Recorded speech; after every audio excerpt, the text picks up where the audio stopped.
everyone, welcome back to another video. So this video is going to be about most important legal reasoning topics that you should focus on for MH Law CET. So let's get into the video.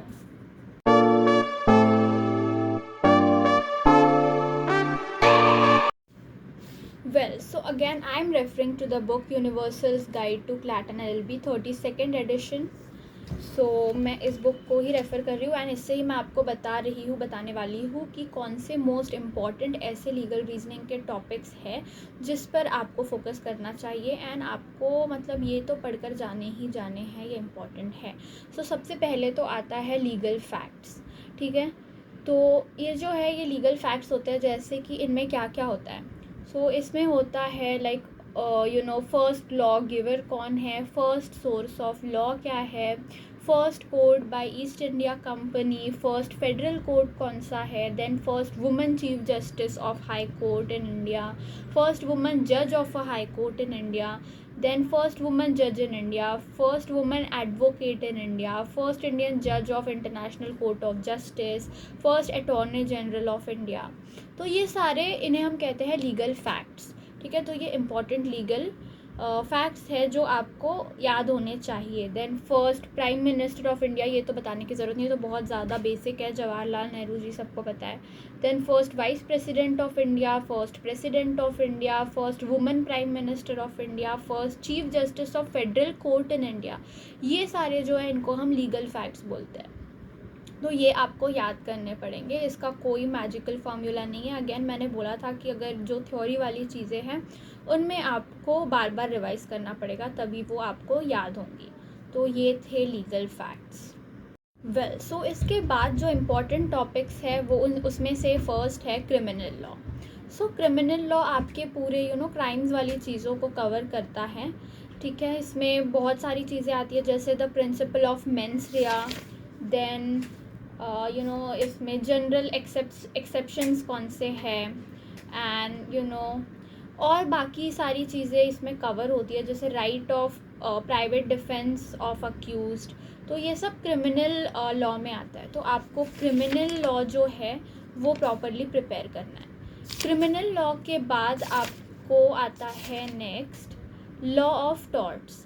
Law of torts एक civil law है and इसके बारे में भी इस book में तो काफ़ी अच्छे से दिया है। एंड आपके पास अगर कोई अच्छी बुक है जिसमें ये सब अच्छे से कवर्ड है, आपको लगता है, तो वो बुक भी आप यूज़ कर सकते हो। वरना मैं तो सजेस्ट करूँगी यूनिवर्सल्स गाइड टू क्लैटन LLB, इसका लेटेस्ट एडिशन आप बाय करो और आप उसमें से पढ़ सकते हो। देन लॉ ऑफ टॉर्ट्स आता है। लॉ ऑफ टॉर्ट्स भी आपको प्रॉपरली प्रिपेयर करना है, इसमें से काफ़ी क्वेश्चंस आते हैं, क्रिमिनल लॉ से भी काफ़ी क्वेश्चंस आते हैं। लॉ एंड टॉर्ट में आपको nature of a tort, then tort and crime के बीच में difference, then act of omission, what is legal damage, बहुत सारी इंपॉर्टेंट चीज़ें इसमें कवर होती है। एंड उसके बाद आपका आ जाता है let me see, after that comes your contract law. Contract act या कॉन्ट्रैक्ट लॉ, ये आपको प्रॉपरली कवर करना है। लॉ ऑफ कॉन्ट्रैक्ट, तो इसमें भी काफ़ी सारी चीज़ें कवर होती है लॉ ऑफ कॉन्ट्रैक्ट में, जैसे offer and acceptance, intention to create legal relationship, इसमें essential elements of a contract, ये सारी चीज़ें यानी आपको लॉ ऑफ कॉन्ट्रैक्ट का पूरा प्रॉपरली प्रिपेयर करना पड़ेगा। ये हो गया आपका क्रिमिनल लॉ हो गया, लॉ ऑफ टॉर्ट्स हो गया, कॉन्ट्रैक्ट लॉ हो गया या law of contract.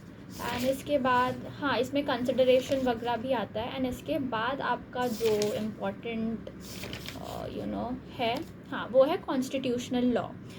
Constitutional law भी आपको काफ़ी अच्छे से पढ़ना है। कॉन्स्टिट्यूशनल लॉ मतलब क्या होता है, आपका पूरा कॉन्स्टिट्यूशन या आपकी पूरी पॉलिटी, उसको ही हम कॉन्स्टिट्यूशनल लॉ कहते हैं। तो आपको पूरी जो इंडियन पॉलिटी के बारे में हमारे फैक्ट्स वगैरह है, इंपॉर्टेंट चीज़ें हैं, इलेक्शंस एंड ऑल, वो आपको, और एन इंडियन कॉन्स्टिट्यूशन के जो इम्पॉर्टेंट फंडामेंटल राइट्स है या जो इम्पॉर्टेंट आर्टिकल्स है, सेक्शंस है, वो आपको प्रॉपरली प्रिपेयर करने पड़ेंगे।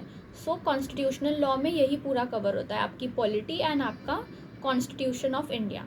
ये कुछ टॉपिक्स है जो आपको प्रॉपरली प्रिपेयर करने पड़ेंगे। Law of torts, criminal law, contract law and your constitutional law, these are very very important. इनको आपको बहुत अच्छे से प्रिपेयर करना है। सो जो मैं बता रही थी ना कॉन्स्टिट्यूशनल लॉ, उसमें आपको एक यहाँ पे पूरा डेडिकेटेड चैप्टर दिया है कॉन्स्टिट्यूशन एंड पॉलिटिकल सिस्टम।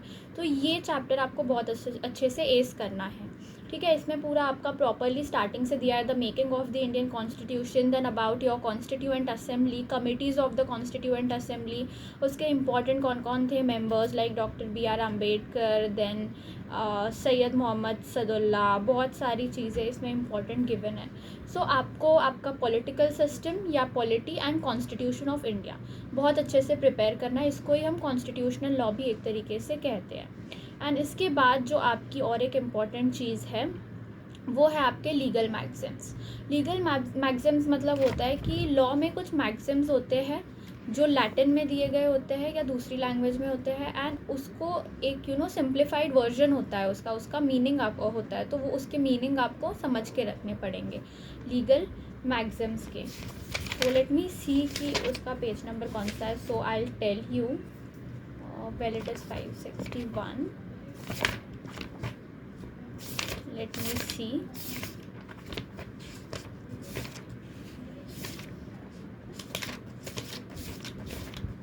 हाँ, सो लीगल मैक्सिम्स होते हैं। तो ये कैसे होते हैं, जैसे एक गिवन है यहाँ पे अज्योर सू कैडेंट, ठीक है। तो ये अज्योर सू कैडेंट ये एक लीगल मैक्सिम है, इसका मीनिंग है दे लूज देयर राइट, ठीक है।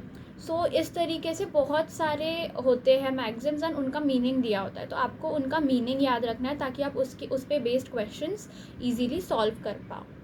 एंड उसके बाद आपका आता है कुछ important legal phrases and important legal terms, ठीक है। ये भी आपको अच्छे से याद करना है। सो इम्पॉर्टेंट लीगल टर्म्स क्या हो गई कि डिफेंडेंट किसे कहते हैं, प्लेंटिफ किसे कहते हैं लॉ की लैंग्वेज में, सूट फाइल करना किसे कहते हैं, ये बेसिक चीज़ें आपको ध्यान रखनी है। एंड कुछ इंपॉर्टेंट फ्रेजेस भी होते हैं जो इस बुक में गिवन है, वो भी आपको प्रॉपरली प्रिपेयर करना है। तो ये हो गए लॉ के कुछ इम्पॉर्टेंट टॉपिक्स।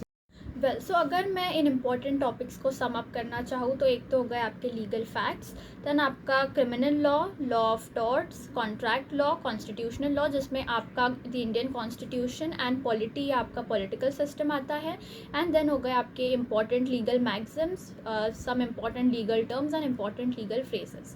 सो इम्पॉर्टेंट टर्म्स मैक्सिम्स में से या इम्पॉर्टेंट फ्रेजेस में से आपको सारे याद नहीं करने हैं, कुछ कुछ जो इम्पॉर्टेंट होते हैं वही आपको याद करना है, एंड कौन से इम्पॉर्टेंट है वो आपको खुद ही समझ जाएगा जब आप पढ़ना स्टार्ट करोगे। So yeah, that's it for the video guys. I hope you liked the video, and if you did so, make sure to like the video and subscribe to my YouTube channel. And for any queries, comment below, or you can connect with me on Instagram. The link is in the channel bio. Thank you so much for watching.